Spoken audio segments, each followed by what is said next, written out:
नमस्कार, मैं हूं आपके साथ अभिषेक पुंडी।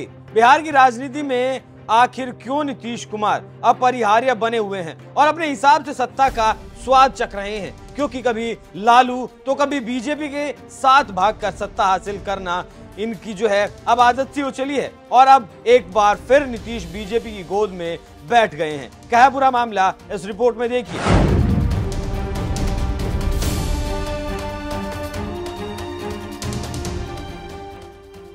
जख्म लगाकर उसका भी कुछ हाथ खुला, मैं भी धोखा खाकर कुछ चालाक हुआ।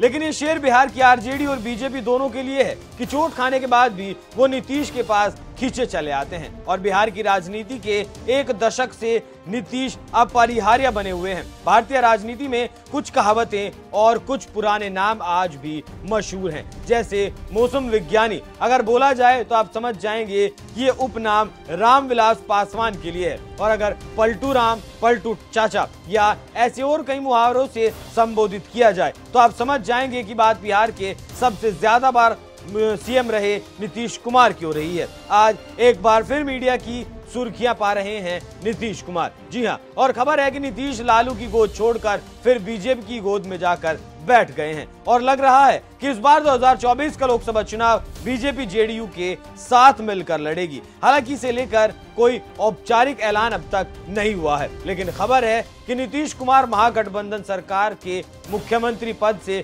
इस्तीफा दे सकते हैं और 28 जनवरी को एनडीए सरकार में वो मुख्यमंत्री के रूप में पद और गोपनीयता की शपथ ले सकते हैं। इसी को लेकर काफी हलचल है और लोग तरह तरह की बातें भी कर रहे हैं।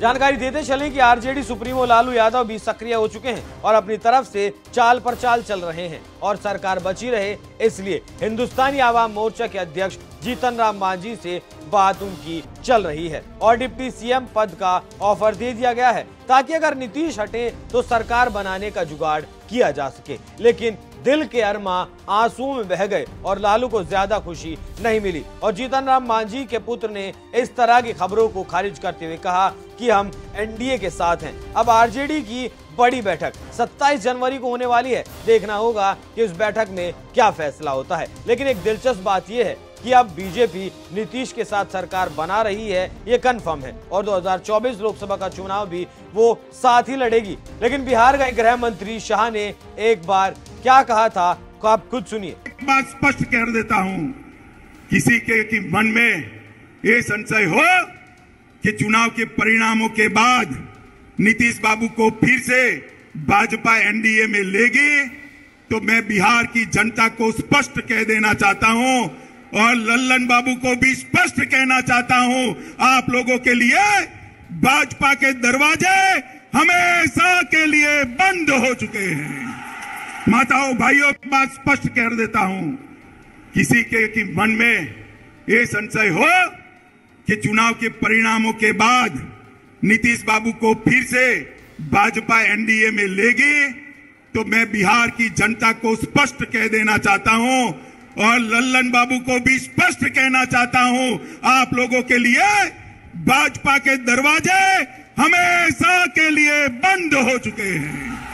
माताओं भाइयों, तो सुन लिया होगा आपने, राजनीति में ना कोई स्थायी दुश्मन होता है और ना ही दोस्त। राजनीति में अवसर आते हैं और आप क्या करते हैं उस अवसर का ये आप पर निर्भर करता है। लेकिन कुछ लोगों का कहना था कि नीतीश पीएम पद चाहते थे लेकिन कांग्रेस ने बाजी मार ली, इसलिए नाराज नीतीश पलटी मारकर पलटू चाचा फिर से बन गए हैं। आप इस खबर पर क्या राय रखते हैं? अपनी राय हमें कमेंट कर जरूर बताएं। नमस्कार।